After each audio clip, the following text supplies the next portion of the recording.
why don't we get right into it, Bronze? Let me go ahead and pull up the chart like we always do. Let me know when you see that there.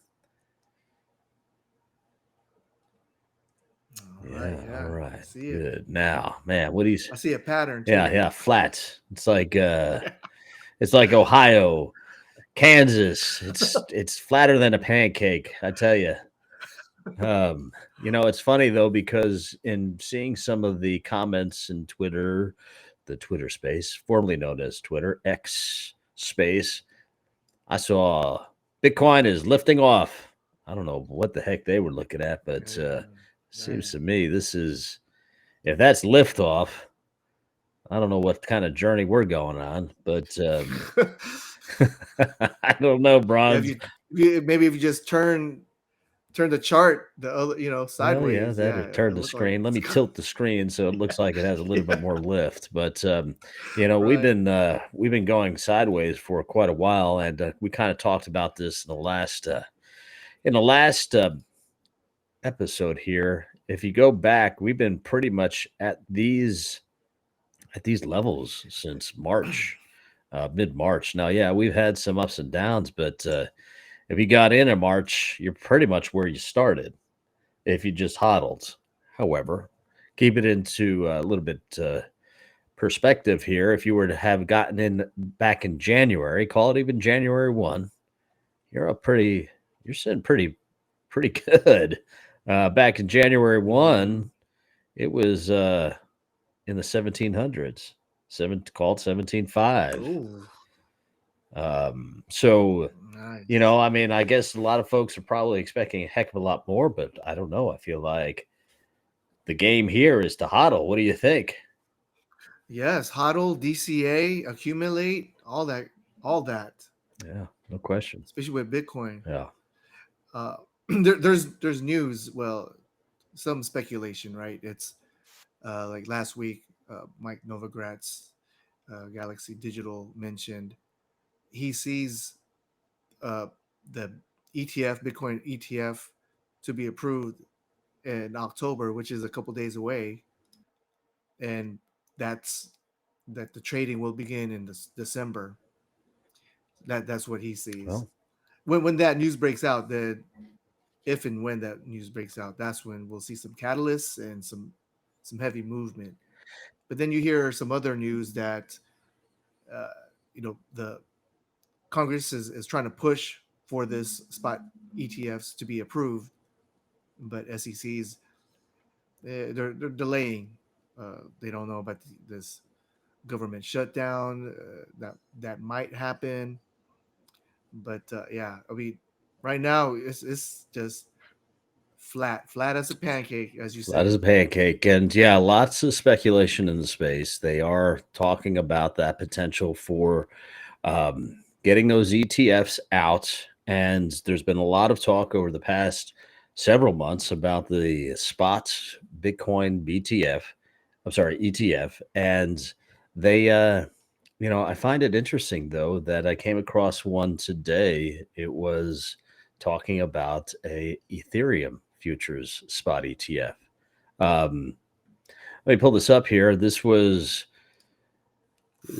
This is, I feel like this, no one, Ethereum is really like the redheaded stepchild. And I don't know if it's given enough love. A lot of folks have been focusing on Bitcoin and the spot ETF potential there. But let me know when you see this here. So this comes from Cointelegraph, talking about Ethereum futures ETF could start trading as early as next week. A Bloomberg analyst, and you had mentioned this. Wow. An impeding U.S. government shutdown could accelerate the launch of Ether future ETFs. Ooh. Why is no one They're going talking the other about way. this? I mean, are they approved? I didn't even know. I mean, they're saying they're starting to trade. Wow. Well, I think could start trading, right? Could start trading as early as next week is what they're saying. Um, It's Not to say crazy. that there is um, currently an option for this. So it sounds to me Right. like it more hearsay trying, I don't know, to generate FOMO. We got to be careful with all this, folks, because, there are going to be hidden agendas for whatever, whoever is talking or has that soapbox in front of them. So, you want to make sure you're doing your own research and being careful with this. But I'm bullish on this. I feel like this is good news. Um, I know that there's been a lot of folks that have been talking about whether or not we've hit bottom. Um, I don't know, Bronze, have you heard about what's been going on in BitBoy's world? What's going on there? Have we hit bottom? Yeah, well, it feels like it because that's. I mean, he's kind of carrying the. He's keeping crypto kind of relevant with his Oh news. man, yeah, So yeah, I think earlier this week, he approached, I guess, one of the people that did him wrong. I think it's Carlos something. He approached him in his home to get his Lambo back, oh and authorities came. Yeah, it was drama, and supposedly his uh, was his mistress was in the truck that we were trying to find out what kind of truck he had. yeah, Yeah, so it was. Yeah, poor man. I feel like he's hit rock bottom, yeah. and Well, he's trying to make the most. He's trying to. He got rugged. He got rugged with his own company. I mean, it's all these nuance. Like everyone win Lambo. Or he's trying to get his Lambo back. It just plays to that side of crypto. It's entertaining, but yeah, it's kind of sad. But no doubt he's keeping the crypto space kind of in the news. yeah. I feel like this was a misstep for him. Definitely, if they're almost certainly bringing all of the lawyers to the table here, and he filmed a 37-minute live stream outside of his ex business partner's house, and then of course later got arrested. Now he's saying, "Well, I spent a whole 8 hours in the slammer." Yeah, of course, because if you're going to be threatening someone, and not even allegedly, he was saying that he had a gun on him. I feel like it's yeah, rock bottom, over the top. I mean, if you're going to film this Yeah, live, what are you thinking here? right. Yeah, it was. Yeah, he said he had a gun, but it was in his car. Yeah. But As if to say what, the, though? It's like, I got a gun. I'm not going to use it. It's in my car, but I got a gun. right, right. It's yeah, he's really just needs to step back, evaluate things in his life, and hopefully he'll be able to recover from this. You think he'll be able to recover from Um, this? Tell me. it's really really rough. I don't his his reputation is a little bit tainted, like how his actions are. But I mean, he has followers and people supporting him. But yeah, but there's a lot of people that's just getting a kick out of this. Well, it's entertaining. I'll Yeah, give it that. And I feel like the Twitter space is even more entertaining.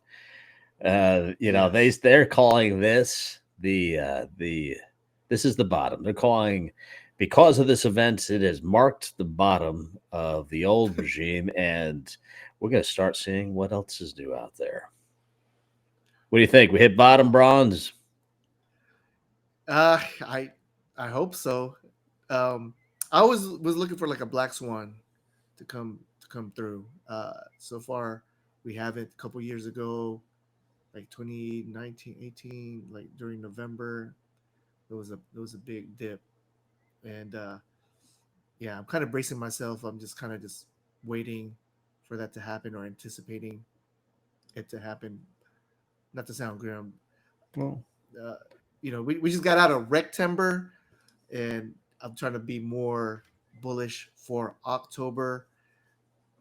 But yeah, with the news, some people are saying, yeah, ETF Bitcoin ETF might be approved sometimes this month.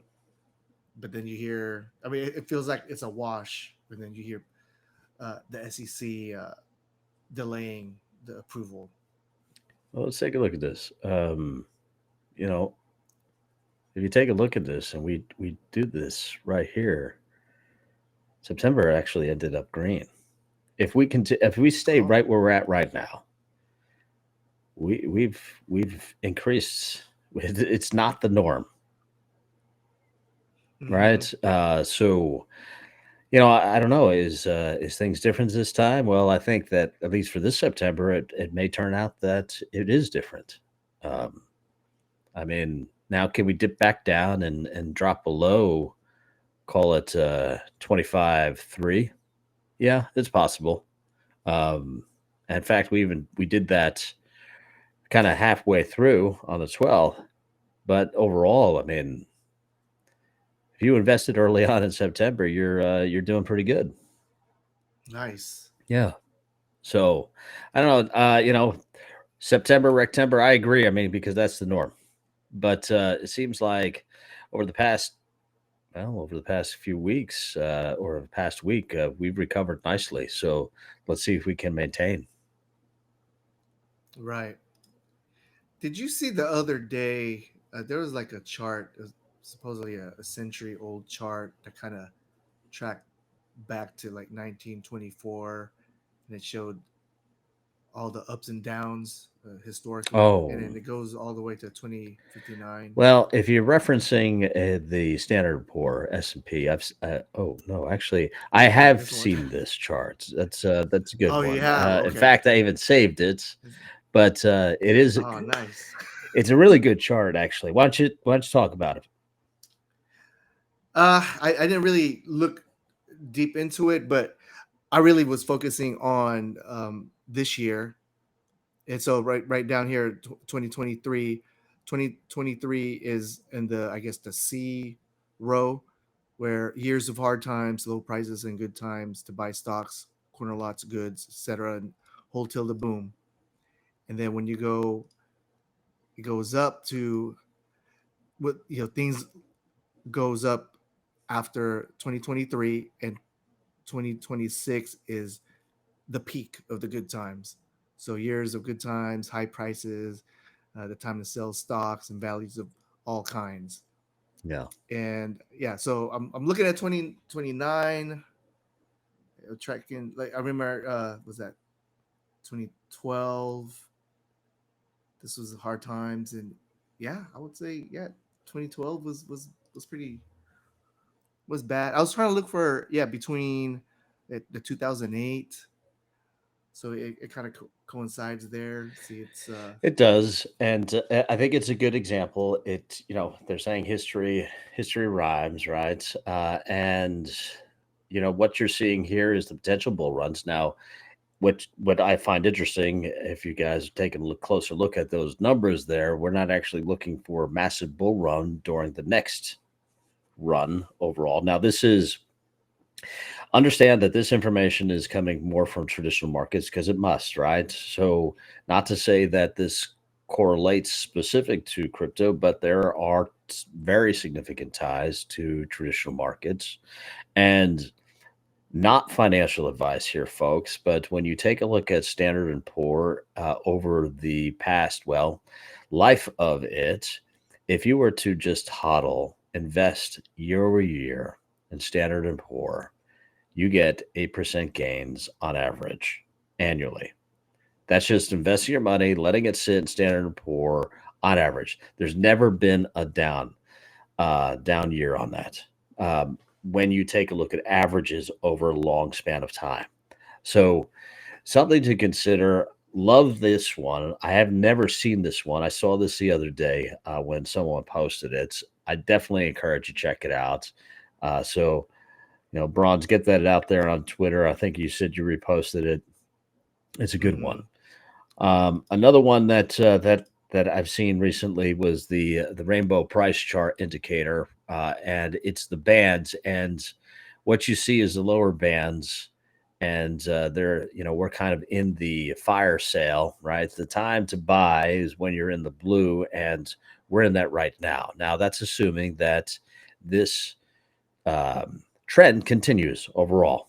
And as you start to go up into the different bands, the color bands, it starts to talk about when you need to really get out, and when when you need to consider to hodl, etc.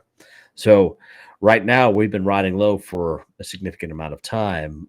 This is not uncommon because we did this back in 2015 into 2017, going into 2018, where the span of, they call it fire sale, but realistically, when you take a look at the chart, it was still creeping up. So, I like this one as well. I think there's a lot of great charts out there. But as always, folks, make sure that you are doing your own research. There it Boom. is. Drop the mic. So, Boom. Boom. just, yeah. So blue is the time is kind of indicating that's a good time to buy. Blues now is the fire sale, right? Want to get in while the getting's good. And, as you go up here, it's fire sales at the bottom. To the left is buy and then accumulate. Still cheap. Hodl. Is it the bubble? FOMO intensifies. We're getting into orange, right? Red, sell. Seriously, sell. And then, maximum bubble territory. I don't know. Always want to pay attention when folks are saying buy. When everyone in the world is saying buy, that's when you need to start to consider to sell. Not financial advice, but that's my 2 cents, folks. Yeah, the psychology. People is like, oh, I wish I did this. I wish I had done that. Yeah, wish, want. Don't be that guy. Don't be that gal. Come on now. Use your brain. Make your own decisions. Live with them. Come up with a game plan, and when you have that specific mark in mind, stick with it. Don't and get out when you have some profits. Take some profits. Learn to spend some of your profits too. um, if you're just misering or just being miserly about your money, that's what's fun. What's the fun in that? Go to Disneyland, seriously. There you go. Yeah, Yeah. or Disney World, whichever you prefer. I like Disney World. Yeah, me too. Disneyland's kind of weak, or is it the other way Yeah. around? I don't know which. I forget which is which.